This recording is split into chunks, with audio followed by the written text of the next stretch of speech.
Hello, hello, hello. This is Truth Be Told. This is Dr. Walter Aka. And you know who this is? It's Leroy Horton. So we're just jumping on here to kind of uh, talk about an important topic that you and I actually got into, today. And I said, let's just get on the mics here and just talk about it. And the one big thing is, do you believe that dentists and, I should say, new grads and young dentists were kind of sold a bill of goods, basically a bunch of lies about what to expect when they were to graduate? And you have a very interesting viewpoint now that you're kind of in academics, and I wanted to kind of get your input on this whole situation.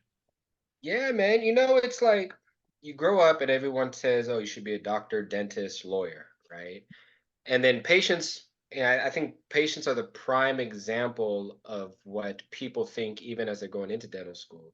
Patients think we are all rich. Right. We're all millionaire dentists. When they cut a check, it goes directly into our pocket and, towards our yacht fund and our sports car fund, Right. which we know is the furthest from the truth, Right. right? And so a lot of times when people go into being a dentist, what does your family say? Oh my gosh, you're gonna make so much money, you're gonna be so secure. So you have that going into it. Okay. The schools are trying to generate your business. They want you to apply. They want you to come to dental school so you can pay your exorbitant tuition, Mhm. right? So what do they say? Oh, we're going to set you up with a profession. It's one of the top professions, every year in the country. One of the top earners. They do overpromise you, and no one really says this is a real job. You will have to find work. It may not be where you want it to be. It may not be how you want it to be. It may be a number of years before you are actually a high earner that's actually good at their job, right? I mean, we always joke about it, it's called practice. Like it takes time to get good. Um, and so, yeah, I think going into it, to just answer the first part of your question, students are sold a bill of goods, both from the community, out of just kind of appearances and layperson knowledge, but also institutions that really just want to rope you in to, keep the institution alive, have you paying your tuition. Right. Um, and it's sad. It's a disservice to everybody. As we keep talking about this, listeners will see why it's not all roses and treats when Right. you get into any industry. Well, okay, so let's just break that down. So you're right. You have your family side, you have the dental schools that are trying to get you to apply and get you to come in, right?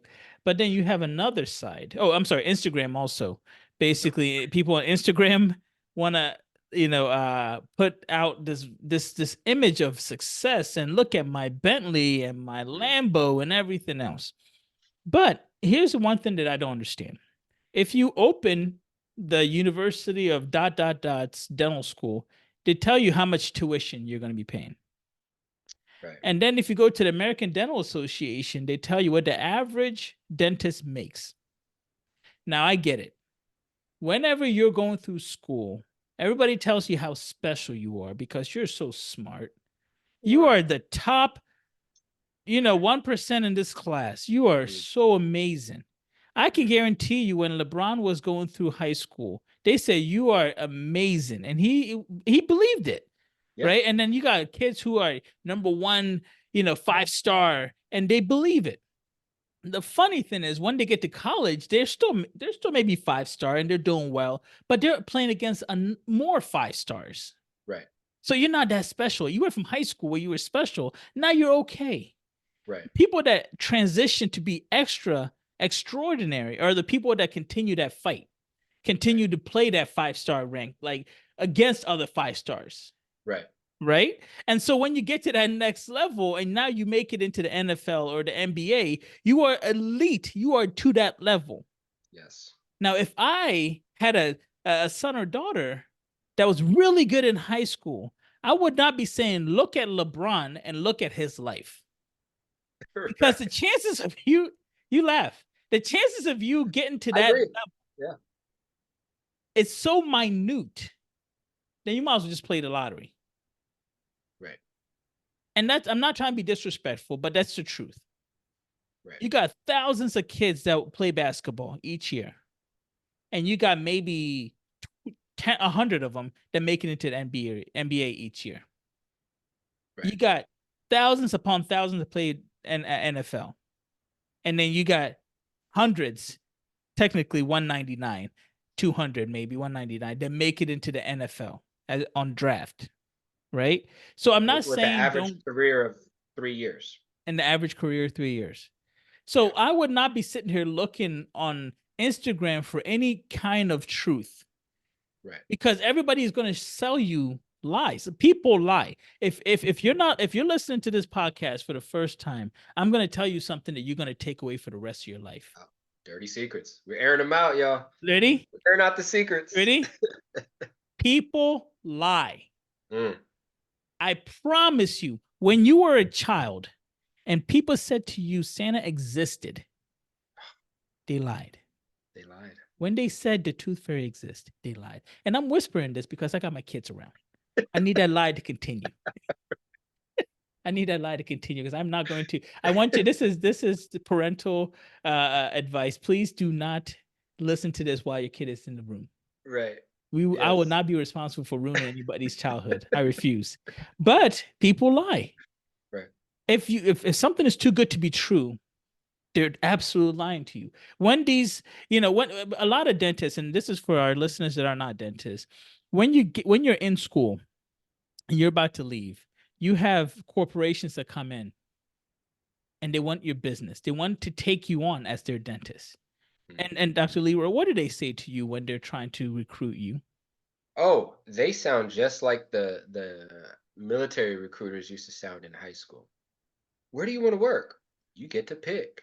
How much you want to make? You get to control that. What hours you want to work? You get to create that schedule. They promise you the world to get you to sign on that dotted line. And then And when you do, what happens? Honestly. oh, honestly, everyone that I know that has signed with a corporation, they get hit with a brick in the face of the reality brick that it's you're probably not going to make as much money as you thought. You may have to work somewhere where you weren't hoping to be working at. You may not control your hours. You may have to commute. And guess what?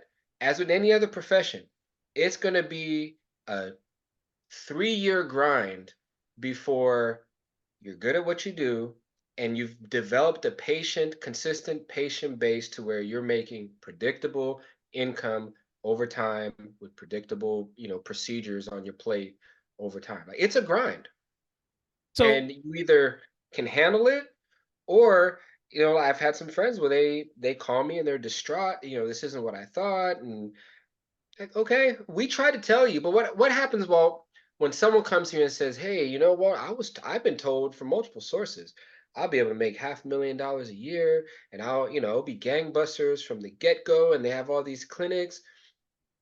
When you try to tell them the reality of it, what type of reception do you get oh, to that? you're a hater. You're lying. This isn't right. That's not true. I know the person personally. They've taken me on their BMW, R8, or that's the first thing I thought because I figured that's pretty impressive. I'm not a car guy, so forgive me. Right. I would say Porsche, but I keep using that Hey, example. I would have believed you. I know nothing about I cars, don't so see you're like me. I don't get excited about cars all like that. To be honest with you, if you told me you went on a trip to another country, I'd be like, oh, you gotta tell me more about that. yeah, That's impressive. yeah, You're impressing me now, so I'm that wrong guy. When you go on Instagram and you show me your car, I go, good for you. right, right. That just looks like a waste of money, but okay, nice. But no, but I mean they tell you people don't want to believe the truth. And here's a personal story from me. When I got out of dental school, this was in '09. They were telling me this in '05 when I went into dental school. They were like, listen, you guys came in at the best time. This is the golden year of dentistry, golden era of dentistry. We're doing Invisaligns, we're doing implants, we're doing cosmetics. Everybody wants their teeth white and straight and doing all this stuff. And I'm like, man, I am so lucky. I'm so happy to be here. And everybody's telling me all this. Fast forward, fast forward, fast forward. You go through all the misery, but you're like, I see, I'm almost done. This is going to be great. I see the end. And Mm, then '09 comes and I'm looking for a job and I can't find not a right. single thing. I can't find anything that I thought I was going to look for. I can't find anybody that wants to hire because the dentists are not retiring. And this is another thing with dentistry. I want people to understand this. Any small little recession, I promise you, nobody in dentistry wants to retire. Mm-mm. Why? Because most dentists don't live below their means. I'm saying this again. I'm going to get hateful here. Most dentists don't live below their means. Right. If you were actually even were to look at most dentists, and tell me if I'm wrong, most dentists usually live paycheck to paycheck to paycheck. Tell me if I'm No, wrong. you're not wrong. You're not wrong. If they're not working, they're not making money. No. Most dental offices are not businesses. Right. Most dental offices are only businesses if that main dentist is there. Right. So when anything happens like the 08, 09 housing recession or house calamity, I like to call it, dentists stop. I'm not retiring. I can't afford to retire. My 401k or my investments are all down to the whatever. So they're not retiring. Right. So you got a new guy coming out and I can't find a job. Right. But you know who did have jobs for me? Come on now. You know exactly. Corporations. Corporations. We hate corporations. ESOs. We Yeah. hate corporations. But guess who had jobs for me? Mm-hmm. Corporations. Right. We can't say we hate something, but that they them be the best part when things are down. Do you know why corporations? You laugh, bro. No, I'm serious. I'm actually irritated today. Yeah. It could be the flu that I'm coming over. It could be the fever I had recently. But you know what I can't stand? I can't stand when people hate on something, but then try to be like that. Right. Most dentists hate corporations, but they look to corporations on how to run their business. I'm sorry, their jobs, their They, offices. I'm they not want gonna to call be it. a corporation. They want to. And here's a question for you. Has dentistry gone astray with I guess the injection of this notion of passive income within the world of dentistry? Most dentists are not financially intelligent enough to know what real passive income is. Right. If you spend your money buying stuff that does not make you money, that's not passive income. Right. If you think your office is a passive income and you have to work there, that's not passive income. Let me go ahead and give you a quick definition. And if you want, I can look it up on Webster's dictionary if that makes it official for everybody. But passive income versus active income. Passive means I don't do anything and I get paid. Right. Active, I have to actively do something in order to get paid. And I'm being facetious here and I'm trying to be a jerk for a reason because we don't understand. Most dentists don't understand finance. They don't understand P&Ls. They don't understand money. It took me a very long time to read a lot of books and stuff like that. And I purposely put these books up there to make myself look smarter.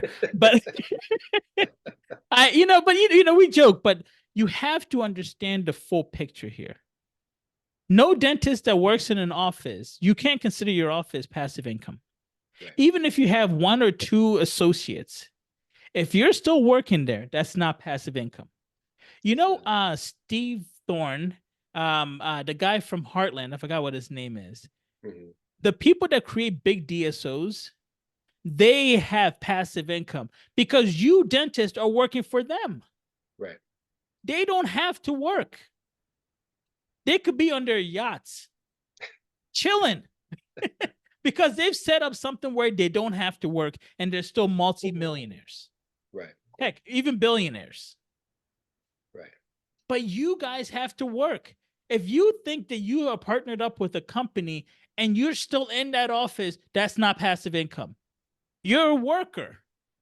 Right. I get it. You own a piece of the bill. You own a piece of the property. You own a piece of the company. But I own a piece. I own a piece of. I own a piece of Apple. I own a piece of Facebook. You know what that's called? It's called stocks. Right. If you really want to, don't work as a dentist. Go invest in stocks. At least I'm Right. not working at Facebook. I'm not Right. working at Apple. But I Yeah. know that I'm getting paid by Apple and paid by Facebook. So if they do well, I do well. Right. Let me You sit know, back I because I think think my fever's coming back. right. You're getting all hot and bothered right now. It's annoying. You know, I think, for instance, what a lot of people don't understand, if I do buy an office, it's an investment almost like a house would be an investment. I have to work it for 20 years, 10 years to pay off because the standard business loan is 10 years, 10 years to pay off the business loan, say another 10 to 15 years to start kind of recouping and building some savings with now that extra income that's no longer going to the bank. Then when I'm ready to retire, whatever the value is, I can sell that, and that's my retirement, right? That's kind of the traditional model of the dental office. However, now with corporations, people are starting to have been saying for a while now, well, I want to operate like a, you know, multi-level corporation as well. I want to have multiple practices. One thing that they don't understand, both associates don't understand and future potential owners. If I have a doctor, let's say my profit margin is 50%, right? If I'm working, Mm-hmm. the overhead is 50%. Mm-hmm. But now I hire somebody to do my job and I'm paying them 30, 35%, right? And I'm not working because I'm trying to rely on passive income. Most of us cannot live on that small leftover percentage after we pay a high earner to do what we would be doing. So the only way to actually make money off being, a business owner is to scale it. Now, if I have 10 offices and I'm making 10% off each office, now you know how much I'm making? Mm-hmm. Maybe a little more than I would have been making if I would have just been working myself. And you could say, oh, but it's passive. But guess what? You're a doctor. You're on the hook as far as liability goes for 10 offices. So when you have a recession, the debt you took out to service these 10 offices, I mean, unless you just come for money, which I didn't, so I speak from Yeah, yeah, perspective of yeah, someone yeah. that's got to We're take gonna out, assume that they're normal. right, normal people. Mm-hmm. A recession happens, people quit, a pandemic happens, and you have to shut down. You're liable for the debt. You're liable for the malpractice. You're liable for the potential discrimination lawsuits because anytime doctor on let's say Office 8 screws up, who's going to be named on the lawsuit? That doctor, the business entity, and all the business owners. So you're still going to face a lawsuit even if you didn't touch the patient, right? So I really wish people would understand going into this that you're not going to walk in to be a dentist or a periodontist or a neurosurgeon and magically one day you get all this money thrown at you, right? That's just not how it works. And there's high risk when you take on larger endeavors, Right. but it's not passive. Even when someone else is working for you, it's active. You have to actively manage, actively oversee, actively build systems, and people don't realize that. They just think dentists just make a ton of money. And I wish it was true Oh yeah. because I'm a dentist, Oh yeah. you know. Oh yeah. I I want. want I want. money. I want to. I want to I make a like lot money. of money. I don't even like boats, but I would like a boat. I would like a I boat. would like a boat. You know. Let me ask you a question. Mhm. A lot of dentists are going through burnout. We talk about Right, this all the time, right? They're going through burnout. And I want to get your input on why dentists are going through burnout. Okay. right, Now I want to list some facts for you and tell me if I'm wrong with any of these, right? They the ADA now says that most dentists average about 190,000. Okay. And I want people to understand that they're talking about the dentist that just came out that works for somebody and the dentist that has owned a practice for a very long time. That average is 190. Okay. So you'll have somebody that makes 90, and then you'll have somebody that makes like 300. Okay. I want to hmm remember that's the average. Now, I want everybody to remember average. Okay. and someone lower. Someone's making And 100. someone's making, yes, right? Someone's making Lower. 100. Right. So I want you guys to remember that. And then I want to ask you, most dentists usually work 4 days a week, 4 days a week. And I say average. I say Average, okay. average, okay? Because I know people that work 3 and 2, and I know people that work 5 and 6. Some of Right. them work 7. I know a dentist in the LA area that works 7 days a week. Okay, 7 days a week. And you're saying, wow, but he is very big on social media. He wants to expand that reach. He basically is on call for all his clientels. I'm gonna call them their celebrity clientele. So he works 7 days a week. Okay. Okay. So there are people that range within that boundary. So I'm asking you, burnout, what do you think is the reason for burnout? And then do you think the dentists are selfish and greedy when it comes to how much they make? Because remember, the average person in the US makes 50,000 a year. Right. So we're already making the top 10% of earners. Right.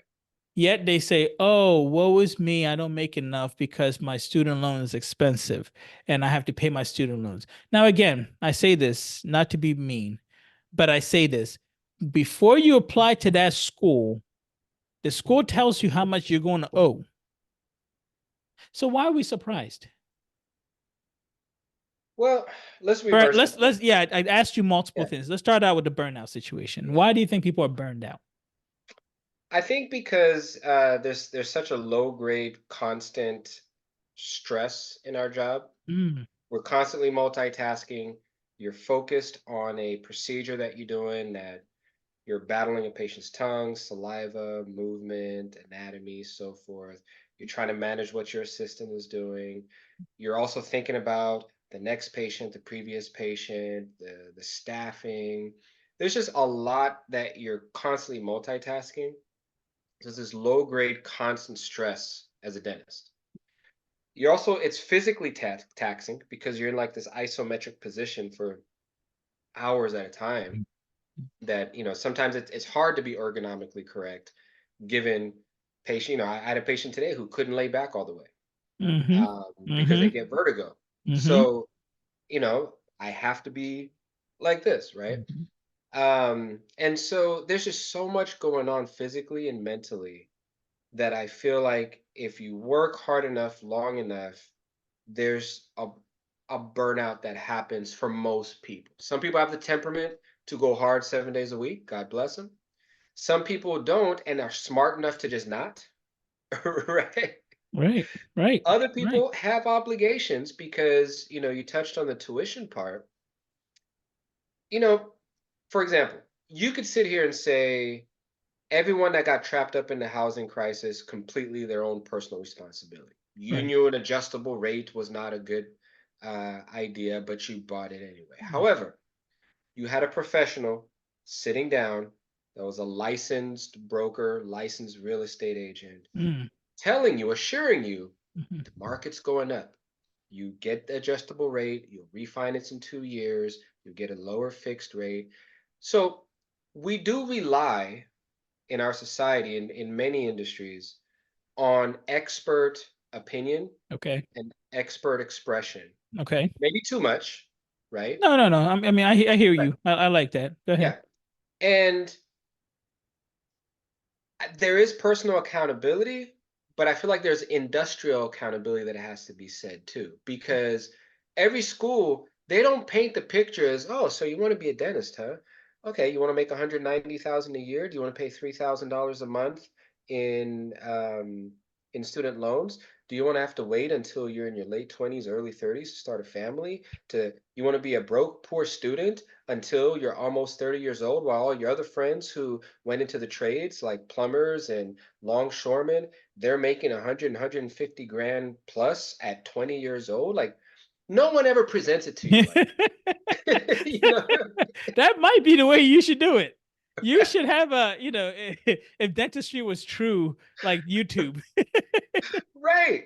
And so I can see where, and plus at 20, what are you? You're very idealistic. Mm, You go into medicine, a lot of us, especially first geners, people that came from either, meager beginnings or, we want to contribute and help save society. right. And so they play on that.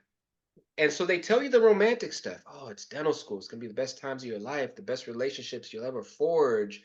And then you'll have this license to help people and make people smile. All stuff that is true, Hmm. but it's just this one side of it. And I think I put more just as a doctor. If I Yeah, yeah. help a patient, I believe this is what's best for you. They're going to put a lot of weight on that because I'm the expert. Mm, They still technically would have a duty to research themselves, but they're going to be like, well, this, my doctor, my expert said this. that's true. Who am I to argue with that? Mm, And who am I to doubt that? And I feel that's why there's always a larger responsibility on the professional part of that equation. Who's the okay. professional that said this was the best idea ever? They get 80% of the responsibility. Mm, okay. Well, here's the What next about you? thing. Here's the next question. Do you think that people that get burned out are the younger crowd now or the older dentist? Who do you think gets Mm, burned out more frequently? that's a good question. And okay, let me tell you a quick story Yeah, before you do that. And I know you work at the VA, so I'm guessing. I want to know if you notice the same thing.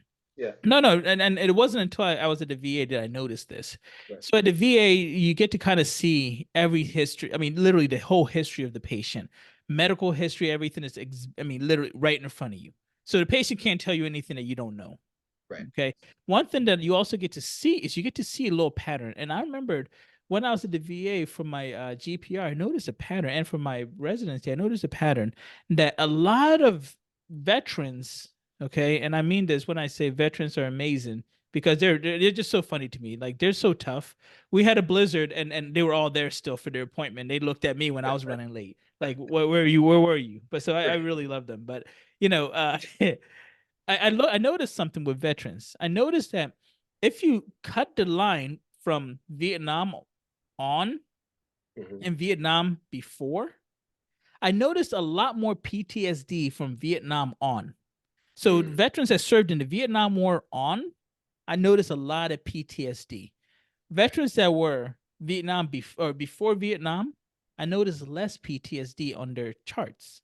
right. And I'm wondering, is it because they knew what they were getting themselves into versus the veterans ahead of time that just kind of says, "Oh, I went in there not really knowing, and then this kind of shocked me, and I fell into this." So the dentist say before the dentist say, "Hey, this is gonna suck. I'm gonna have to live below my means, and I'm gonna pay this off."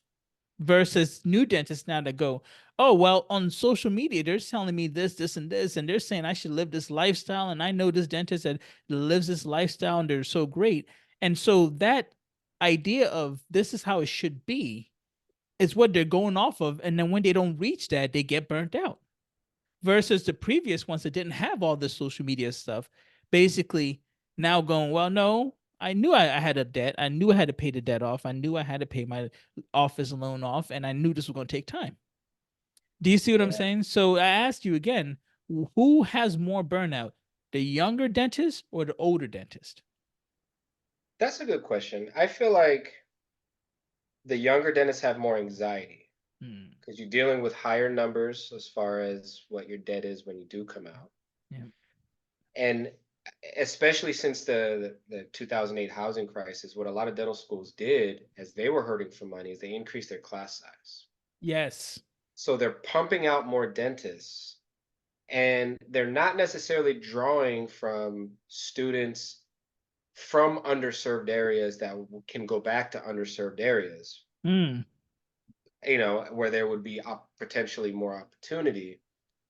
And so you get a lot of people that are going like up here. Everybody wants to live in Seattle and Bellevue. So they graduate and they stay in Seattle and Bellevue. Well, guess what? There's 50 dentists on every block in Seattle and Bellevue. So the amount of it's almost like I don't know if you've ever gone fishing, but we used to fish on the Puyallup River here. We call it battleground fishing. Every 2 years, the pink salmons run, and they you can get a license, and you get out in your chest waders, and you stand inside the river, and you just snagging salmons Hmm. left and right. Hmm. But there's so many people. It is one of the most stressful experiences because everyone is vying for this same opportunity to catch fish, right? It's like Hmm. every new dentist is vying for opportunities to have a job. Wow. but it's limited space, right? High Wow. concentration, oversaturated, and I feel like your anxiety level is extremely high because of all these pressures. Maybe that's what's causing the burnout What a in the great younger ones. analogy, bro. What a great analogy. And I'm big on analogies. So that was a great analogy. Oh, But the thank you. funny thing is, no, no, it's true. I'll give you Uh, a props whenever you get one or two. Uh, but here's the why don't people see it that way? If you see a bunch of salmon, like you said, if you see a lot of salmon, you're like, oh, this is where I'm gonna be. But then you look around, you see thousands of people, you know the chances of you catching multiple are very limited. You yeah, have to stand out. Maybe you come in there with like a big net or a big like a big fishing net, and then your chances increase. But if you're right. doing using the same tools everybody else is, you're gonna have less opportunity. So Yeah. why don't people look at it that way? I think part of it is the people I see go back to Montana or go to small town in, Pocatello, Idaho, Right. are people from there. Mm, In general, if all my like for me, all my family is here in Tacoma, my wife, my kids, my in-laws, my mom, mhm. right? So it's not really that reasonable for me to say, okay, I heard there's opportunity in the middle of Missouri, That's it. and so that's why I feel like what would alleviate both underserved areas, but also some of the stress of these new graduates is pick students from places where there are no dentists. Because guess who's likely to go back to wherever they're respectively from is people from there, That's true. you know. So the next question: do you think dentists are greedy with making 190,000 a year? Do you think that they're just greedy? And do you think that they should be able to live a pretty good life knowing that you are making that the 10 percentile of earners in the US? Do you think dentists are greedy, and should they sit there and stop complaining about how oh, I don't get paid enough and so forth? I think it's relative, man. Because let's Mm, say 190 grand downtown Seattle versus 190 grand in Battleground, Washington, which is, down southern Washington. There's not a lot there. It stretches a lot further, right?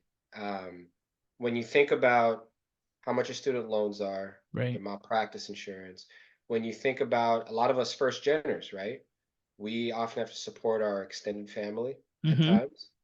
Um, we're graduating, and this is the tough part. I kind of joked about, you're a broke student until you're 30. Well, now you graduate and you get married, you have kids, you want to get a house. You're accumulating all this like regular lifestyle debt right after graduation. Whereas Right. other people, if they start working at 20 or they went to, vocational training, they can accumulate that between 20 and 30. So they have this gradual build. And now you're coming out and you're trying to keep up with the Joneses Mm-hmm. and compensate for 10 years where you've been living off of your cost of living student loan money, right? And so I think there's just so many pressures. 190 is not a lot of money when you think about the cost it took to get there, the cost it takes to maintain it. So I guess I would need to see of that 190, what's the actual livable income after you pay, you know, let's say you pay $3,000 a month in student loans, Okay. right? Well, let's do a quick math. And I'm Okay. gonna do simple math to make my life a little easier, right? Okay. So 190, you're looking at maybe like 18,000 pre-tax, right?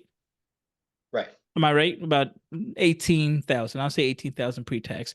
You get tax, let's just say it drops down to 15, right? 15. Mhm. Let's just say each month you're paying 3,000 for student loans. And people need to, you're talking about a month. A month. I'm Yeah. sorry, a Yeah. month, Yeah. a month. So you're getting 15,000 after you pay taxes. And then each month you're paying about 3,000 for student loans. Right. Let's just say you get a really nice house and you're paying 5,000 for that house mortgage. Okay. So you still have about 9,000, no, 8,000. Yeah. About $7,000. Mhm. So that's $7,000. What are you doing with that a month? Well, right? Daycare. You want to do daycare? Oof, yeah, Okay, that's let's do. You have two kids, $1,000 daycare. a month. That how much? Two kids. Let's say 1,600 a month. Well, no, no, no, no. Give them 2,000 each, right? I want Okay. to kind of so 4,000. Okay. So you're now down to 3,000. $3,000. Let's just say your um all the other expenses like electric and everything is 1,000. I'm being very. I mean, I'm really going out here. I'm Right. really going out here. Let's just say all the bills and everything and end up being 1,000. I'm not including your car because I'm gonna assume that you're not gonna go get $150,000 car where you have to pay like 2 or 3 thousand a year. I If you wanted, live but I normally, wanted that Bugatti, man. and there it I is, wanted and the that's what I'm trying to get at. I'm trying to get at is the fact that like even me stretching everything out Mhm. as big as I possibly can, you still have money if you just lived normally. Right. And that's me again saying that you bought a house for 1.5 million at 5,000 a month. If you Right. bought a normal house, you're paying 16, 1,800 a month. Right. And so that's why I'm being funny, but not really. If you look at it, we're either very wasteful or we're living above our means by trying to show off, by buying expensive cars, expensive houses. You're basically living house poor. There's absolutely. I will rock with you on that. Yeah, In defense of people, though, to some degree, I will say that let's say you do have kids right. and you know, they're getting close to college age. They're high school kids now, right? If they play sports, sports is expensive. Right. And why do we do it though? Because we want our kids to have opportunities to engage in stuff we didn't have opportunities because we were too poor Absolutely. to do, right? Absolutely. I can But tell you right but now, but for again, my kids, we're that's talking like 4 grand a year, 5 grand a right. year just on sports. But I'm talking about like people just coming out of school. Okay, yeah, We're assuming that as you progress along, you learn more and your income will grow. right, I'm talking about like just the middle of the pack. You've been out 10 years and I'm guessing you're making 190, right. right? Because you've learned more. And here's another thing that I don't think dentistry is doing really good with is a lot of dentists, and tell me if I'm wrong, and I know this from people that I know who are dentists, they've become very, very complacent and refuse to learn anymore. Oh, yeah, Tell me if I'm wrong, absolutely. right? They complain about what they get, how much they earn, but then I'm like, oh, when was the last time you took a CE on something new so you can do that procedure? Or when can you when hey, I see that you send out a lot of implants. Have you started taking implant courses so you can maybe keep that in house? No, why not? Right, Oh, I don't have time. Well, I guess but you have time to be broke. You have time to be broke, right? Because if you right. don't have time to learn, you You have got time to time be to broke. complain, right? You You got can't time to complain, complain. right? Tell me if I'm wrong. And that's another thing. No, I'm serious. Even when dentists go to CE courses, what do we spend most? What do most dentists do when they're at CE courses? Um, what do you Be think? honest. Honestly, a Do, do, lot do of they? them, Yeah, go ahead. they're on their phone or it's a vacation slash CE, so they might attend 2 of the 8 hours and still try and get the codes at the end, and then party the rest of the time. Yeah, I mean, people don't invest in themselves. Thank They you. a lot of people don't invest in A themselves. lot of people don't. But the Yeah, funny thing is, if you go online, you have all these dentists now selling you courses when literally you can learn a lot of this stuff either for free or through your required CE course that you have to take anyway. right. But yet you want to go ahead and pay somebody an absorbent amount of money to tell you something that you should already know. You know how I knew dentists were lazy? When I was a when I was a resident and I was a peri resident, and I accidentally bumped into a course. We went to a conference, and there was a course that was happening right now, and there was a very famous implantologist that you would know very well. I mean, Mhm. we call him the godfather of dentist of implants, and you know who I'm talking about. Yeah, yeah. He had a course, and he was teaching, and we said to the people that were, hey, we're residents, can we just listen in on this? You don't have to give us anything, we just want to listen. And we're listening to his lecture, and I turned to my friend and I go, hey, why does that sound like his book? Right. And I was like, look at those are exactly like his book. And then he's like, bro, it's because it is his book. Right. He was lecturing exactly from his book. Right. And these people were paying $5,000 to Mm. have this man read his book to them. Right. I could have done that. Give me the money. I would have loved to read the book to you. Right. But Right. then they think, oh, wow, I can't believe that. Man, it was worth it. Right. That book was $200, Mm-hmm. but you spent 5,000 for multiple weekends for him to read the book to you. Right. How does that make sense? You know, people want expediency, and they want the glitz and glamour of, oh, I took a course with so and so. Now, there's a place in education for in-person learning, Right. right? Right. I when I talk to my kids about, and my strategy during school, but what I impose upon my kids is read the chapter before you go to the lecture that your teacher is teaching. Why? So that you have a base knowledge in the subject and you can engage with the teacher to clear up anything that's not quite clear, to get a slightly more in tune, in depth understanding. But don't just show up if there's information you could have gotten beforehand, because you're not going to be able to hear, listen, integrate, and learn all at the same time. Right. But people want to be taught, they don't want to teach themselves. Mm. Say that And I again. Say feel that like again. That was good. Say that again. people want to be taught, but they Mm. don't want to teach themselves. That's it. And I feel like to be a good learner, you have to be able to do both. You have to be able to invest in your own self driven, self motivated study, but then you also have to be educated, because there's going to be stuff that you don't have the context to understand in a new procedure, new technology, new protocols, that you need the in person experience to show you and talk you through.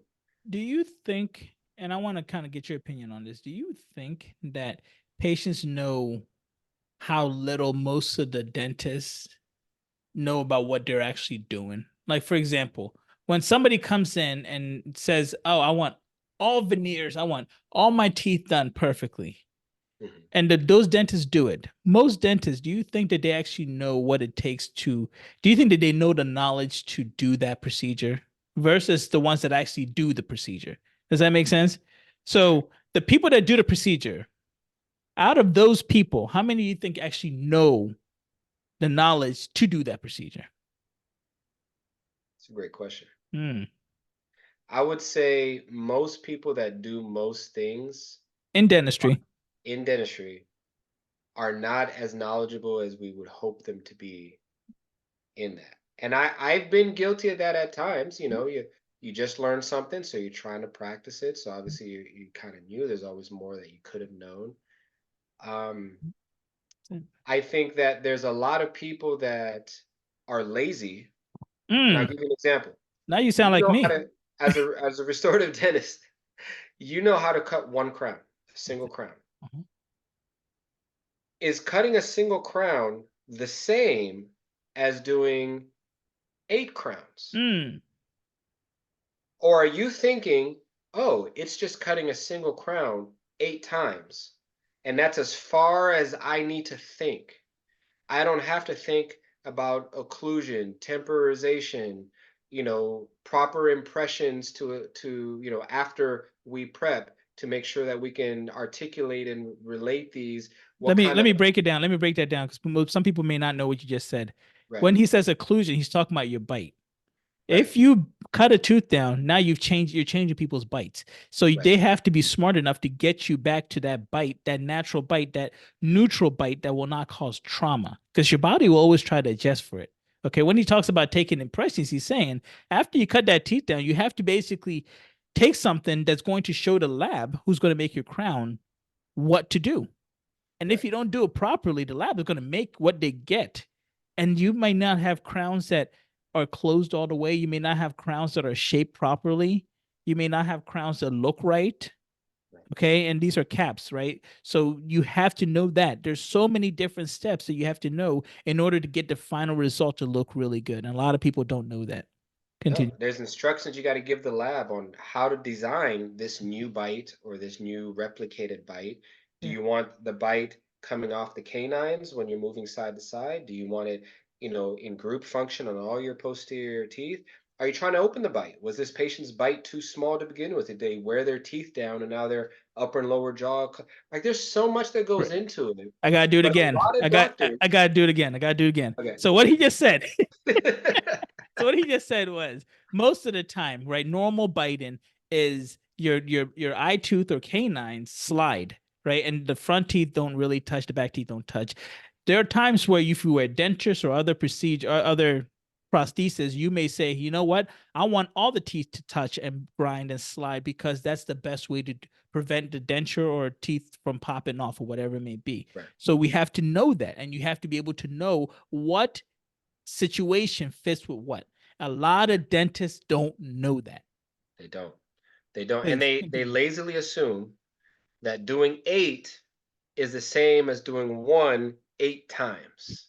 Come on, And man. that's not that goes with almost everything Come in on, dentistry. man. The Come bigger the on. scale of what you're doing, the larger the breadth of knowledge and planning you have to do to make that work. It's not simply one plus one 8 times. It's an exponential growth of complexity that happens when you do that. But I do feel that people want to get from being a single crown dentist to this full mouth aesthetic dentist without the work. That's why I applaud when I see people that are demonstrating their work, but I also see within that the history of their training, the history of their evolution to how they got there. Like if you just graduated and you're doing full mouth reconstructions, I worry, and that's not even to denigrate anybody. I worry about you, about the patients, about what you may have um, convinced yourself that you're doing. I wasn't ready for full mouth, and I was pretty good when I graduated. Most dentists, before you can legitimately say you're confident at full mouth, you have to have a restorative history. I would say at least 5 to 7 years, Mhm. with also CE training for full mouth in that That's meantime. it. That's it. That's it. You know, And we could go on forever, and I don't want to. Maybe we can do a part two because I get riled up very easily when it comes. No, I really do, and I do that not because oh, I want everybody to think dentists are horrible or whatever. I just want us to do better. I've yeah, said this multiple times. I want us to do better because we're not doing better. Technology is getting better. You have open AI that basically has this new program. I hope you saw this, where all you have to do is now type what you want and it'll make a video slash yeah, movie for you. yeah. If dentists want to have their Scary. job, if dentists want to keep their job, you have to stand out. You You do. have to be better than what somebody can just look up. You do. And let me give you a quick example before we sign off. I had a patient today, and this is what the one thing I've learned after 14, 15 years of practice is every patient you have to have a basic checklist, whether it's in your mind or a physical checklist that you go through before you start treating. I had a patient show up, big infection, swelling, didn't have a thorough health history, didn't have a full set of x-rays, full set of charting. I'm talking to the patient, and there's a couple cues that you learn over time. Patient is overweight, okay? Patient has a large tongue, holds a lot of weight in their neck, right? We're taking out 2 teeth because there is a large infection, but there's a couple things that I notice. High blood pressure, right? High BMI, Mm. distribution of weight in the neck area. They had prescribed him halcyon, so he was slightly sedated. So as he's like in his most relaxed state, you can kind of hear him, a light snoring. You shake his shoulder like, "Hey, you feeling okay?" Yeah, but you can tell that there's obstruction, right? So one of the things that I did is I talked to his wife and I say, is before we actually gave him the sedative, but he had this big infection, so we had to do treatment today. We couldn't pawn it off for a different day. I said, listen, I need a thorough health history. When's the last time he's been to the medical doctor? My husband doesn't go to the doctor. Like, okay. Well, the previous dentist that's seen this patient, no blood pressure, no health history. Of course, he doesn't go to the doctor, so there's nothing on the health history, no medications. And I said, okay, you know what? Let's get these teeth out 'cause you got a big infection. We're going to put you in antibiotics as well. However, I want to do a few things. I talked to the wife. I was like, you hear that obstructed breathing? High chance he has sleep apnea, right? She said she has noticed that. We have a glucometer. So I check his blood sugar. He hadn't eaten in like 4 hours. His blood sugar is 120. So that's like the higher end of pre-diabetic to diabetic for a fasting blood sugar. High blood pressure, high BMI. I said, ma'am, you have to take your husband to the doctor. We got this infection out of the way, but this could be the difference between your husband living his full life capacity or dying 15, 20 years before his time Mm. because this metabolic syndrome, this sleep apnea is not taken care of. We do, after we get him numb, we do probings. We've got uncontrolled periodontal disease. We have, multiple carious needs. Before, as a dentist, what makes you good and what will keep you ahead of AI is your ability to be a comprehensive diagnostician with your patients. But what happens? Patients come in, they need treatment. We tie that treatment to a dollar sign, and we skip all these steps that benefit the patient, right? Now it's the same thing. I just graduated, I moved to full mouth. I just graduated, I'm doing all on X working for, a DSO. If you want to be better than AI, you have to show a consistent dedication to attention to detail and gradually building up your skill so that at every moment, no one can say AI is better than you. At most, they might say AI is maybe just as good, Right. but they'll never be able to say they're better than you because you put the work in and you got Right. your attention to detail. And I think as dentists, maybe it's the business model. We're seeing so many patients. We don't have time to be that thorough, but we have to be able to dedicate ourselves to our craft to that capacity to be able to be good, to earn money, and to serve our patients. Can I just jump on what you talked about with this patient? Just kind of give our listeners a reason why you were concerned, and just if you don't mind, Hmm. when you have sleep apnea, you stop breathing Hmm. for a certain amount of time. That over time can cause high blood pressure. If you have high blood pressure already, you're making it worse. Hmm. This patient had uncontrolled periodontal disease, chronic infection. He had pre diabetic conditions, we'll call it. Hmm. Chronic infection. Put those two together, and you're basically at a level of just uncontrolled everything. Your blood Right. pressure is not right. You have chronic infection, so your body's fighting all the time. You're leading yourself to having different parts of your legs, limbs, and cut off because you're not getting blood circulation to these places. Right. Right? Tell me if I'm wrong. Oh, absolutely. So he never mentioned any of this, but that's what we think about. If Right. you're good, you think about all these things. You may not sit there and say, "Oh, okay, now, Mr. Smith, I'm thinking about this, and that." We have 10 different things. Like when you were telling your story, I literally was going through this checklist. Like, oh God, Yep. so now we got this, now we have this, now.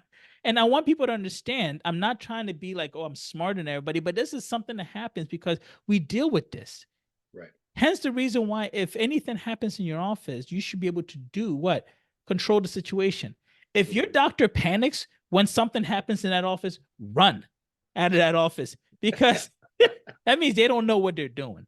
Do you see Right. what I'm saying? Most dentists, do you know why they on airplanes they always go, is there a doctor in the house? Hmm. Because they know that that doctor is going to do what? Be calm in a hectic situation. Right. And that's what we're asking you guys to do is to think, be calm, and analyze. Yes, AI may be able to analyze a lot of stuff, but we are training the AI to take our job. So be extra, be above the norm, and you'll have your job still. That's it. And analyze everything. So going back to where we started the Yeah. conversation, if you're going to school, analyze all parts of what it entails going to school. If you're coming out and you're, do I go DSO, private practice, by my own? Analyze. Talk to people that have done it, that have no vested interest in selling you anything regarding your decision. That's it. And when they tell you negative stuff, like you said, don't look at them and just say you're a hater. That's it. When I tell people the truth, whether it's about owning a business or going into dentistry or starting implants, I tell them the rough, raw, and rugged because I want them to avoid hitting the head on the same walls that I hit. That's it. You That's it. know, Here's something. Do you believe that there's a special dental school where if you get in, you are all of a sudden going to become rich, like a Wharton's business school? You know how like Wharton is like the number one business school in America, and you know people will go to that school and recruit like hedge fund leaders and so mm, forth, right? We know right, that. That's something that is like if you go to Stanford, you'll have a lot of like IT guys and Facebook and all those guys. They're coming right, out of there. So they basically want to go back to that. Do right. we have the same thing for dentistry? I'm talking about just working. I'm not talking about research or anything. I'm just talking about just Just working. work. No, Nope, we don't.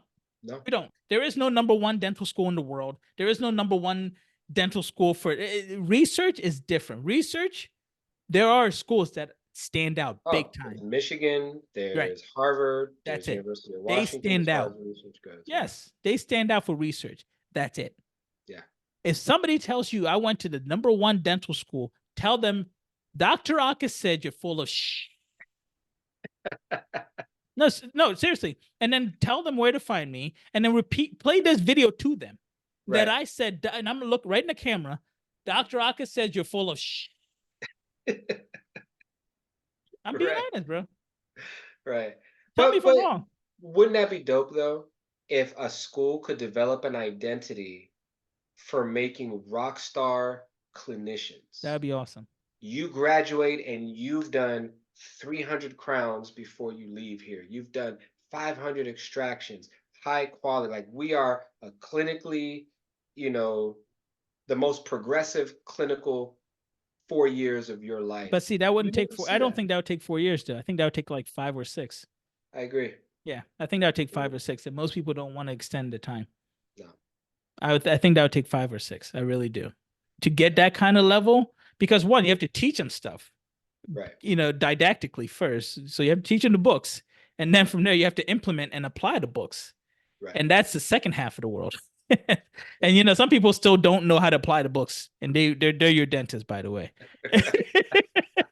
Hey, shade is being. Right. I don't care. I could care less.